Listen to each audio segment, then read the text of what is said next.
Hello students. Last class में जब हमने असेसमेंट ऑफ एचयूएफ को किया तो हमने उसके बारे में कुछ जानकारी प्राप्त की। आज हम हिंदू अविभाजित परिवार के कर निर्धारण से पूर्व कुछ अन्य बिंदुओं के बारे में पढ़ेंगे। सबसे पहले हम जानेंगे अविभाजनीय संपत्ति।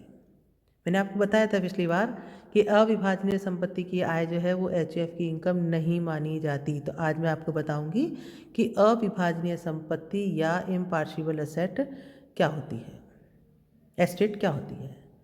देखो, अविभाजनीय संपत्ति परिवार के सदस्यों में नहीं बांटी जा सकती। इसकी ये सबसे महत्वपूर्ण विशेषता है कि जो इम्पार्शिबल एस्टेट होती है वो परिवार के सदस्यों में नहीं बंटती और संपत्ति परिवार के सबसे वरिष्ठ सदस्य तक को ही प्राप्त होती है और इस संपत्ति की आय पर उसके व्यक्तिगत कर निर्धारण में ही कर लगता है। अविभाजनीय संपत्ति में से परिवार के अन्य सदस्यों को प्राप्त होने वाली आय एचयूएफ के सदस्यों को परिवार की आय में से प्राप्त होने वाली भाग की जो पूर्णतया करमुक्त आय होती है वो मानी जाती है। तो इसमें क्या होता है, जो हमारी जिम्मेदारियां होती थी या जागीरें होती थी वो जिन सदस्यों के नाम पर होती थी उनका विभाजन नहीं किया जा सकता था। अब हम जानेंगे परिवर्तित संपत्ति के बारे में, कन्वर्टेड प्रॉपर्टी। क्या होती है कन्वर्टेड प्रॉपर्टी? देखिए, यदि एचयूएफ का कोई सदस्य अपनी सेल्फ अर्न प्रॉपर्टी को या असेट को परिवार की संपत्ति में मिला देता है या उसे परिवर्तित कर देता है तो ऐसी संपत्ति को परिवर्तित संपत्ति कहा जाता है। एक एचयूएफ का कोई मेंबर जिसने अपने एफर्ट से कोई प्रॉपर्टी संपत्ति प्राप्त की और उसको यदि उसने परिवार में मिला दिया तो वो परिवर्तित संपत्ति कहलाती है। तो यहाँ अर्लियर मैंने एक बार आपको पहले ही बताया था, परिवर्तित संपत्ति से अर्जित आय पर कर लगाने के लिए हमें दो चीज़ों को देखना होगा कि जो संपत्ति परिवर्तित संपत्ति है वो 1 जनवरी 1970 से पूर्व एचयूएफ में मिला दी गई थी और उसकी आय एचयूएफ की आय मानी जाएगी। यदि संपत्ति 31 दिसंबर 1969 के बाद परिवर्तित संपत्ति की आय संपत्ति परिवर्तन करने वाले सदस्य की आय मानी जाती है, इसे सदस्य की कुल आय में सम्मिलित करते हैं तथा सदस्य ही इस पर कर चुकाता है। तो आपने देखा कि 1 जनवरी 1970 से पूर्व यदि परिवर्तित की गई है तो परिवार की संपत्ति मानी जाएगी, परिवार की आय मानी जाएगी, और 31 दिसंबर 1969 के बाद यदि की गई है तो वो सदस्य की ही इनकम मानी जाएगी और सदस्य की आय में शामिल की जाएगी। अब हम एचयूएफ पर कर निर्धारण कर रहे हैं, उसकी आय पर किस तरीके से कर की गणना करेंगे उससे संबंधित कुछ बातों पर हम ध्यान देंगे। देखिए, एचयूएफ की जो निवास स्थिति है उसके आधार पर इसकी सकल कुल आय की गणना आय के 4 शीर्षकों के अंतर्गत की जाती है। परिवार की वेतन शीर्षक के अंतर्गत कर योग्य आय नहीं होती। शेष प्रक्रिया ठीक व्यष्टि करदाता की तरह ही हम पूरी करते हैं। तो उसी क्रम में अन्य व्यक्तियों की आय को अविभाजित एचयूएफ की आय माने जाने से संबंधित धारा 60 से 63 तक के प्रावधान हम लागू करते हैं, जो कि हमने डीम्ड इनकम के अध्याय में देखे थे, चैप्टर में देखे थे। इसी तरीके से हम carry forward and set of losses का भी वही प्रोविज़न इस पर एप्लीकेबल होते हैं जो इंडिविजुअल एसएससी पर होते हैं। एचयूएफ में कुल आय की गणना को 10 से राउंडिंग ऑफ किया जाता है। कुल आय पर निर्धारित दरों से कर की गणना की जाती है और अधिभार भी जो है वो इस पर लगाया जाता है। और अधिभार के बारे में मैं आपको बता चुकी हूँ कि यदि करदाता की आय 50 लाख से अधिक परंतु 1 करोड़ से अधिक नहीं है तो 10% की दर से क्या लगाया जाएगा? अधिभार या सरचार्ज लगाया जाएगा। 1 करोड़ से ऊपर है तो 15% की दर से लगाया जाएगा। 2 करोड़ से अधिक है परंतु 5 करोड़ से अधिक नहीं है तो 25% की दर से अधिभार लगाया जाएगा। और कुल आय यदि 5 करोड़ रुपए से अधिक है तो 37% की दर से टैक्स पर सरचार्ज लगाया जाएगा। यहाँ पे ध्यान रखना है कि किसी भी दशा में सेक्शन 111A एवं 112A के तहत कर योग्य आय के आधार पर अधिभार की दर ऐसे करके 15% से अधिक नहीं लगाई जाएगी। फिर टैक्स में जब हम सरचार्ज ऐड कर देंगे तो उस पर 4% की दर से स्वास्थ्य एवं शिक्षा उपकर भी लगाया जाता है। अब हिंदू अविभाजित परिवार के निवास स्थान की हम अगर बात करते हैं तो हमने क्या पढ़ा है कि जहाँ से परिवार का प्रबंध एवं नियंत्रण किया जाता है, उसी हिसाब से हिंदू अविभाजित परिवार जो है वो उसकी निवास स्थिति को निर्धारित किया जाता है। हिंदू विभाजित परिवार को जो सकल कुल आय में से कटौतियाँ स्वीकृत की जाती है, अब हम उन पर प्रकाश डालेंगे। देखिए, व्यष्टि की भांति ही HUF को भी काफ़ी कटौतियाँ जो है वो प्रदान की गई है। धारा 80C जीवन बीमा प्रीमियम, सार्वजनिक भविष्य निधि में अंशदान आदि के संबंध में कटौती, 80D चिकित्सा बीमा प्रीमियम के संबंध में कटौती, ये सभी धाराएं में आपको डिडक्शन चैप्टर में, कटौतियों के चैप्टर में मैं आपको बता चुकी हूँ डिटेल में। आप उसके लिए मेरा वो वीडियो खोलकर देख सकते हैं, डिडक्शंस फ्रॉम GTI में।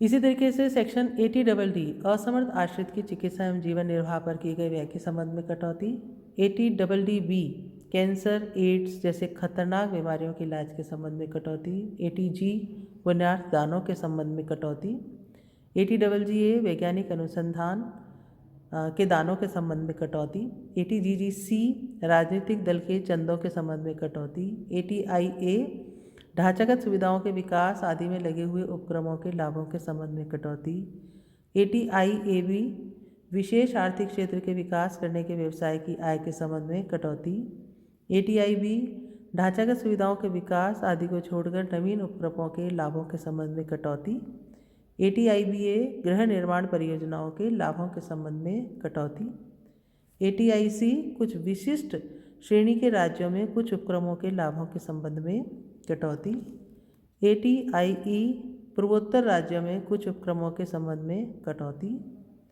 80JJA जैव श्रेणीकरणीय अवशिष्ट के प्रसंस्करण के लाभों के संबंध में कटौती, 80JJAA नए कर्मचारियों की नियुक्ति के संबंध में कटौती और धारा 80TTA बचत खाते में जमा ब्याज के संबंध में कटौती। इस तरह से 16 कटौतियाँ HUF को ग्रॉस टोटल इनकम में से स्वीकृत की गई हैं। अब हम बात करें कर की दरों के संबंध में, तो देखिए HUF पर भी कर की दरें ठीक उसी तरीके से लगाई गई हैं जो कि एक साधारण या सिंपल रेजिडेंट जो इंडिविजुअल है उस पर लगाई गई है। पहले 2.5 लाख तक 0, अगले 2.5 लाख पर 5%, अगले 5 लाख पर 20% और शेष आय पर 30%। जो पूंजी लाभ, अल्पकालीन पूंजी लाभ सेक्शन 11A में आते हैं उन पर 15%, दीर्घकालीन पूंजी लाभ जो धारा 112 में आते हैं 20%, दीर्घकालीन पूंजी लाभ जो 112A में आते हैं वो 1 लाख तक वो एग्जेम्प्ट होते हैं और शेष पर 10% की दर से कर लगता है। कैजुअल इनकम पर 30% की दर से कर लगता है। अस्पष्ट साधनों की आय पर 60% टैक्स लगता है और पेटेंट की आय पर 10% कर लगता है। तो ये कर के बारे में हम पहले भी जानकारी ले चुके हैं। अब स्टूडेंट्स हम बात करते हैं कि जब एक HUF का हम असेसमेंट कर रहे हैं, उसकी आय पर कर का निर्धारण कर रहे हैं, तो हमने पढ़ा है कि परिवार के कर्ता द्वारा ही उस पर कर का भुगतान किया जाता है। तो ये सभी कटौतियाँ, ये सभी कर की दरें HUF की इनकम के अंतर्गत निर्धारित की जाएंगी। अब हम बात करते हैं हिंदू अविभाजित परिवार के विभाजन की। तो HUF के विभाजन से क्या तात्पर्य है? देखो, आयकर अधिनियम की धारा 171 के अंतर्गत HUF के विभाजन का अर्थ कुछ इस तरह से दिया गया है कि उसे 2 भागों में बांटा गया है, पूर्ण विभाजन यानी कि कंप्लीट पार्टीशन और आंशिक विभाजन यानी कि पार्शियल पार्टीशन। देखो, पूर्ण विभाजन से आशय HUF की समस्त संपत्तियों का सभी सदस्यों में यदि विभाजन कर दिया जाता है तो ये पूर्ण विभाजन कहलाता है। यदि संपत्ति का फिजिकली पार्टीशन करना संभव है तो वैसे कर दिया जाता है, और अगर ऐसा नहीं है तो संपत्ति की आय का परिवार के सदस्यों में विभाजन कर दिया जाता है। यदि कोई संपत्ति ऐसी है जिसका भौतिक विभाजन संभव नहीं है तो संपत्ति का ऐसा विभाजन जिस भी तरह से संभव हो कर दिया जाता है, यानी कि सभी परिवार की सभी संपत्तियों का सभी सदस्यों में जब पूर्ण विभाजन हो जाए तो वो कंप्लीट पार्टीशन की स्टेज कहलाती है। आंशिक विभाजन परिवार की कुछ संपत्तियों के विभाजन से या परिवार के कुछ सदस्यों के अलग हो जाने से, यानी कि या तो कुछ संपत्तियां कम हो गई हो, उनका विभाजन हो गया हो, या कुछ सदस्य परिवार से पृथक हो गए हों, दोनों ही स्थिति में ये आंशिक विभाजन कहलाता है। तो 31 दिसंबर 1978 के बाद किए गए आंशिक विभाजन को विभाजन नहीं माना जाता तथा ऐसे विभाजन के पश्चात भी सदस्यों को दी गई संपत्ति से अर्जित आय पर परिवार को ही कर देना होता है, सदस्यों को नहीं। यदि कर्ता के समान स्तर का कोई भी मान लीजिए सहभागी सदस्य नहीं है तो एचयूएफ के विभाजन पर कर्ता की विधवा माँ, यदि वो जीवित है, उसकी पत्नी, उसके पुत्र या पुत्री, उनको समान हिस्सा प्राप्त हो जाता है। अब मान लीजिए एचयूएफ के विभाजन के बाद हम देखें कि उस पर टैक्स असेसमेंट कैसे किया जाएगा। तो इसके लिए हम ये कह सकते हैं कि आयकर अधिनियम की धारा 171 के अनुसार परिवार के विभाजन के पश्चात कर निर्धारण के लिए जिन नियमों को ध्यान में रखा जाएगा उसमें एक हिंदू परिवार जिस पर अभी तक एचयूएफ की जैसे ही कर लग रहा था, जब तक आयकर अधिकारी उस विभाजन की स्वीकृति नहीं देता उस पर ठीक उसी तरीके से कर लगाया जाएगा।